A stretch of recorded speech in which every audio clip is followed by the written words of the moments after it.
Então, pessoal, vamos aqui para então nosso último vídeo, que a gente vai agora mostrar o dimensionamento dos filtros. Aqui a gente vai adotar vários parâmetros. Inicialmente, a gente adota os filtros como sendo de dupla camada, com areia e antracito, a taxa de filtração em 240 metros cúbicos por metro quadrado dia.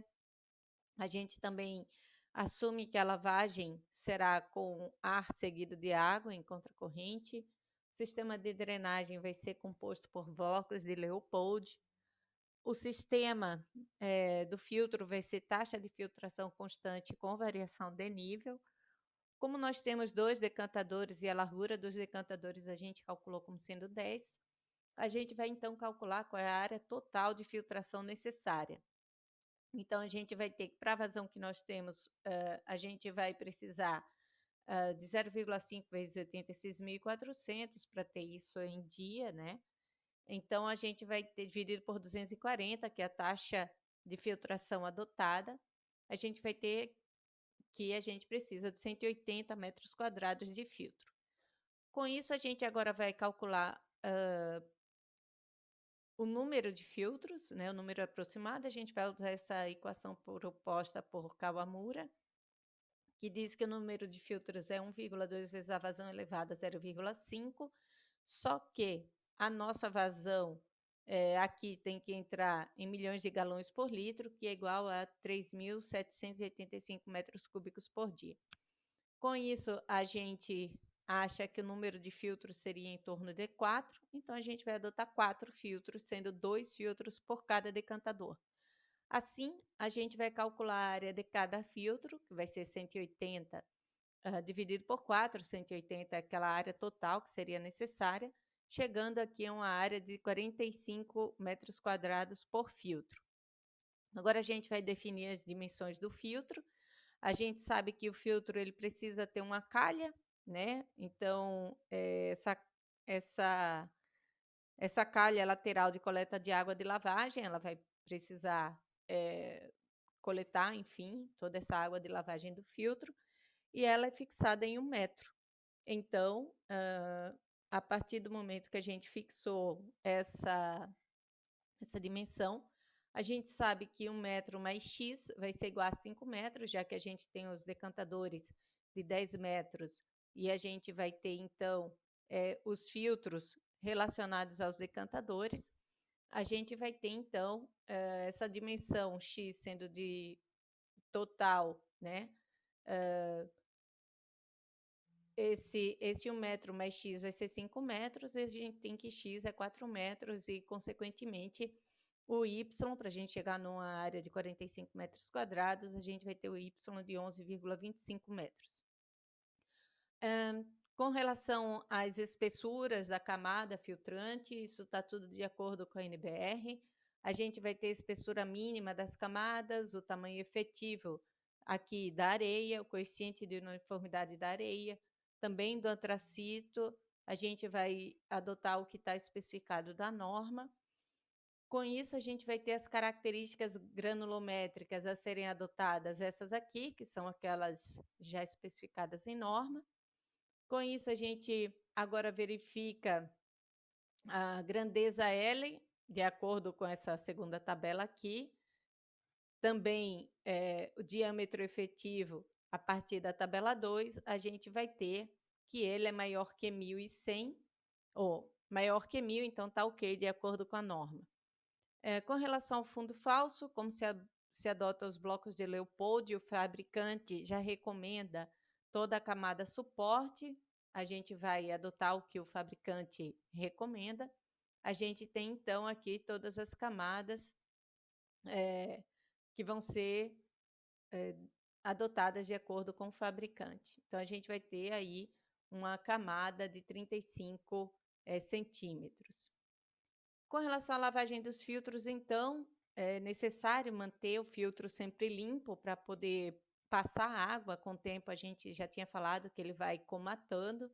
Então, a gente precisa, de acordo com a norma, proporcionar uma expansão de 20 a 30% do material filtrante para que haja o desprendimento desses flocos que vão ficando no material do filtro. Então, a gente coloca aqui o que está de acordo com a norma, que a vazão d'água de lavagem deve proporcionar essa expansão.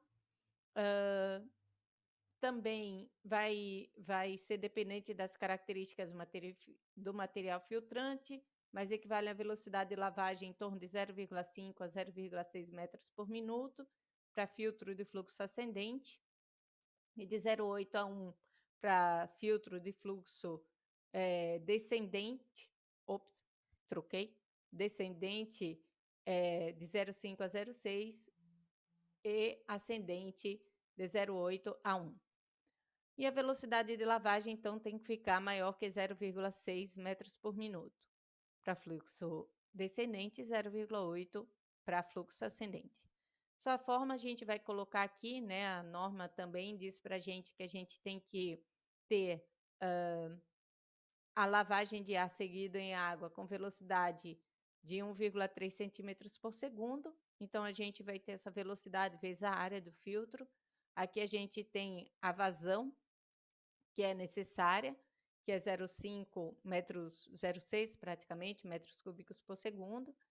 Aqui é o volume que tem que ser armazenado. A norma também determina que tem que ter um tempo mínimo de lavagem de 10 minutos de filtro fluxo descendente e 15 minutos em filtro de fluxo ascendente. O nosso filtro ele vai ser de fluxo descendente. Então, a gente admite como 10 minutos, né, de tempo de lavagem. Fazendo esses cálculos, a gente vai precisar ter reservado em torno de 750 metros cúbicos para poder fazer a lavação ou a lavagem desses filtros. Com isso, a gente parte para o dimensionamento da tubulação de água de lavagem, adotando a velocidade de 2,5 nessa tubulação. A gente vai calcular, por meio da equação que vocês já conhecem, a gente vai calcular o diâmetro dessa tubulação e adotar aqui um diâmetro comercial de 600 milímetros. Para calcular a vazão de ar que é necessária para a gente poder fazer essa expansão do leito, a gente vai adotar uma vazão de ar de 15 litros por segundo por metro quadrado. Então, dessa forma, se tem para os 45 metros quadrados do filtro uma vazão de ar necessária de 675 litros por segundo.